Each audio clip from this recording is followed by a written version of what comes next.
Je pars du principe que si le roman de Mary Shelley avait été écrit de nos jours, il aurait été vraiment question de photographie. Alors, pourquoi la photographie ? Eh bien, à mon sens, la photographie est une œuvre de fiction par excellence, car on peut la manipuler comme on veut, et ça depuis ses débuts. Mais on peut se demander un petit peu pourquoi. Pourquoi est-ce qu'aujourd'hui, on ressent encore le besoin de faire des représentations de fiction alors qu'on est en pleine science-fiction ? Depuis les années 90, on sait qu'on est capable de faire du clonage, on sait qu'on est capable d'aller manipuler le vivant et d'aller presque même faire revivre les morts d'un certain côté. Donc, à mon sens, eh bien, tout le débat de l'art permet de répondre un petit peu à ces questions-là. Si on se base un petit peu plus sur la photographie, eh bien, je vais vous parler de 3 études de cas qui sont des études de cas très canoniques, si je peux dire. Beaucoup d'entre vous vont sans doute connaître les photographes que je vais vous présenter aujourd'hui. Je vais vous tenter de vous faire une relecture un petit peu des œuvres du photographe Hans Bellmer, de l'artiste et photographe Orlan et de l'artiste Cindy Sherman. Donc pour commencer, un petit rappel historique pour ceux qui ne sont pas familiers avec l'histoire de la photographie. La photographie, elle a un petit peu émergé, un peu dans les mêmes temps que Mary Shelley crée donc son ouvrage. Mais ce qui est assez intéressant à mon sens, c'est que la photographie, donc cette image de fiction par excellence que je vous propose d'explorer, a été présentée en 1839, non pas à l'Académie des Beaux-Arts, mais à l'Académie des Sciences. Ce qui signifie que dès sa création, on estimait que la photographie était une preuve de réalité, était une capture totale et une réification, et vraiment plus qu'un simulacre, c'était la réalité. Et finalement, aujourd'hui, on n'est pas loin de ça, parce que qu'est-ce qu'on voit dans les nouvelles quand on essaye de nous prouver un fait ? Des photographies. Et je pense que pourtant, on est tous très sensibles au discours médiatique et au fait que les images sont extrêmement manipulables et manipulées. Si on en vient un petit peu au caractère historique que je vous montre ici, les expériences d'électricité ont été faites aussi en même temps que la photographie. La photographie servait à documenter les expériences d'électricité que l'on faisait donc au 19e siècle. Donc là, je vous ai mis une image en fait de Duché de Boulogne qui essayait d'expérimenter les possibilités qu'avait donc l'électricité pour parvenir à faire des modifications sur le visage des gens. On faisait des petites impulsions électriques et hop, ça bougeait des muscles et donc ça pouvait donner l'impression qu'on pouvait même ranimer les morts. Donc ça, c'était un petit peu ce que les artistes déjà exploraient les siècles précédents. Donc quand ils essayaient en fait de faire des représentations stéréotypées des expressions humaines. Aujourd'hui, c'est toujours exploré, notamment par l'artiste donc Arthur Elsinard, qui revisite un petit peu ses expérimentations d'électricité et modifie totalement ses expressions faciales grâce à l'électricité, ce qui nous donne des fois des visages un petit peu proches du monstrueux.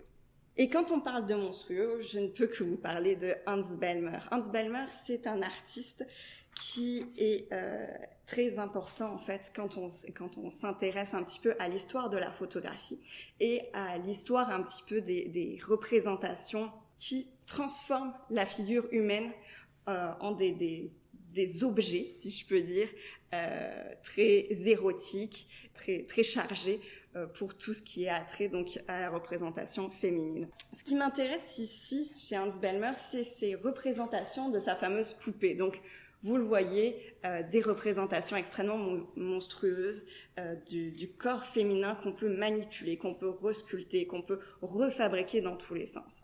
Hans Bellmer, c'est un artiste qui est né en 1902 en Allemagne, qui a émergé rapidement en France lorsque les régimes nazis en fait ont totalement qualifié donc ses œuvres d'art dégénéré et que sa vie a été mise en danger.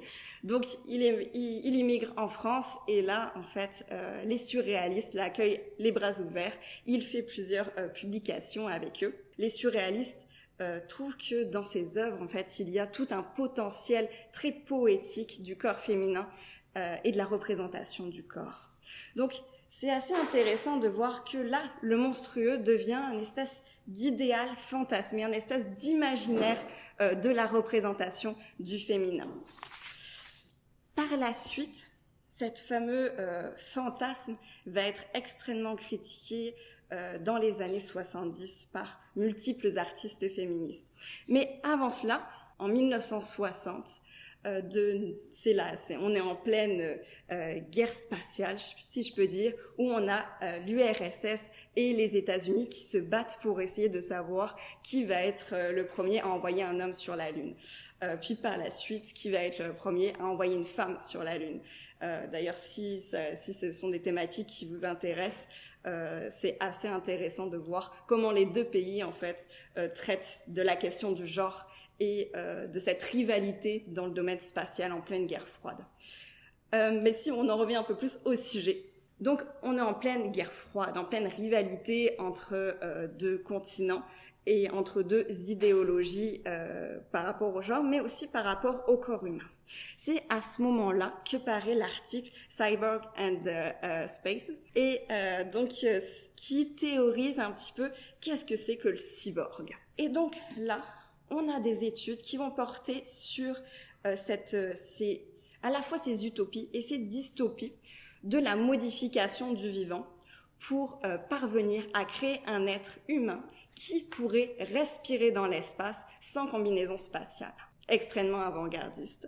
Mais ces théories nous ramènent en fait à tout l'idéal, à tout l'imaginaire qu'avait déjà Marie Shelley sur l'électricité. C'est comme si on était dans une deuxième vague, si je peux dire, d'imaginaire de la transformation du vivant par rapport à la technologie.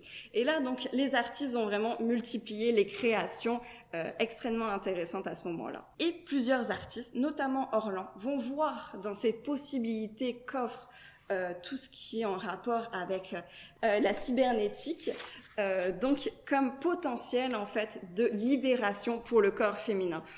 Et là, ce qui est assez captivant, c'est qu'on a un espèce de basculement. La créature de Frankenstein, cette espèce de monstre, devient un idéal qui va venir libérer le corps féminin. Cela va se faire par le médium photographique. Comment ça se passe? Eh bien, Orlan part du principe que la biologie nous rattache à une espèce de norme dont visiblement on ne peut s'extraire. On est totalement dans un espèce de carcan corporel. Mais la photographie, par la plasticité qu'elle offre, parvient à nous faire sortir en fait de ce carcan. On peut modifier notre représentation et donc se libérer par elle. Le monstre de Frankenstein donc devient une espèce d'idéal par toute la plasticité qu'il permet d'obtenir. Orlan va aller beaucoup plus loin. Elle va créer en fait des performances où elle va se filmer en direct et elle va se mettre en scène dans ces performances-là qui vont consister à faire des transformations chirurgicales sur son propre visage. Elle va multiplier ces transformations-là en s'inspirant d'abord de l'histoire de l'art, puis en essayant de refléter elle-même l'identité qu'elle veut avoir. Contrairement, par exemple, aux personnes qui veulent changer de sexe, elle réclame le fait que ces transformations peuvent toujours aller plus loin, elles peuvent toujours se multiplier et elle peut changer de visage quand elle veut. On peut se douter quand même une chirurgie c'est assez lourd à supporter. Alors que la photographie, on fait quelques clics et on peut changer donc d'identité corporelle, si je peux dire, ou du moins d'identité imagée dans le sens strict de l'image photographique. Une autre artiste donc qui s'est beaucoup intéressée aux possibilités qu'offre la photographie, c'est Cindy Sherman. Cindy Sherman qui, elle, n'a pas subi des chirurgies esthétiques très extraordinaires comme Orlan, mais qui, elle, s'intéressait aux possibilités du cadrage, aux possibilités de la lumière qui permet de transformer son propre visage, son propre corps. Elle a aussi été une grande égérie pour les marques de maquillage assez célèbres parce qu'elle utilisait aussi beaucoup le maquillage, les perruques, les costumes pour se modifier. Récemment, donc en 2017, Cindy Sherman s'est intéressée à d'autres possibilités, celles des réseaux sociaux. Et surtout, en fait, ces modifications avec les applications. Au début, elle avait un compte Instagram, comme beaucoup de personnes, et puis elle mettait souvent des photographies de sa vie quotidienne, ses sorties, sa nourriture, bref, des petites choses comme ça. Et par la suite, elle s'est dit, hey, mais tous les filtres qu'on trouve sur les réseaux sociaux, sur ces applications, ils permettent de pousser encore plus loin ce que je faisais dans ma pratique argentique, qui nécessitait des fois des modifications beaucoup plus compliquées que celles qu'on peut obtenir en quelques clics. Donc, elle a un petit peu exploré cela et elle continue de l'explorer puisque en France il y a eu une grande exposition au Jeu de Paume récemment, donc sur les dernières photographies de Cindy Sherman qui ont fait aussi une rétrospective un peu de sa carrière. Donc elle va pousser vraiment ce côté-là en fait des applications, des filtres qui sont censés aussi représenter un certain idéal de beauté. Généralement, dans la culture populaire, quand les personnes se prennent en photographie, elles vont se mettre en scène avec des filtres qui vont les faire correspondre à un certain idéal de beauté en lissant leur peau, en augmentant leur maquillage, etc. Cindy Sherman, comme Orlan l'a fait auparavant, avant elle, va détourner cela pour s'approprier donc ces filtres et ces possibilités donc de post-traitement pour contrecarrer en fait les idéaux de beauté et essayer de s'affranchir pour correspondre à sa propre identité photographique. Et là, je tiens bien à dire identité photographique, car ma posture, en tout cas en tant que chercheur, c'est qu'il existe un monde fictionnel photographique et le monde tangible qui sont deux choses différentes. Donc voilà, elle s'amuse à changer donc de visage, elle s'amuse à se vieillir, à se rajeunir, à changer de genre et donc pousse cela dans divers commentaires. Donc elle utilise beaucoup l'humour, l'autodérision et va même jusqu'à porter des vêtements à sa propre effigie. Là en fait c'est une photographie qu'elle avait fait d'elle-même en fait quelques années auparavant, qu'elle revêt.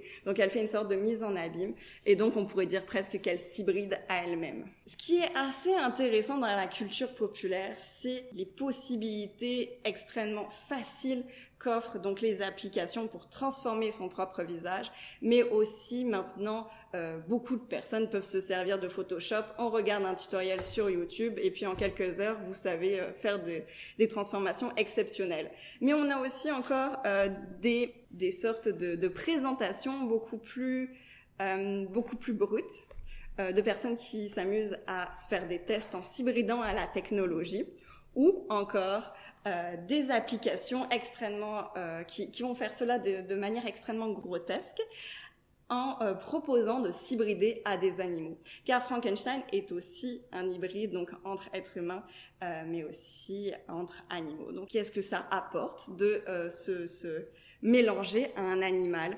Qu'est-ce que ça nous dit en fait de la personne qui fait cela? Mais ça sera plus une question peut-être de sociologie. Donc voilà, je vous remercie beaucoup pour votre écoute.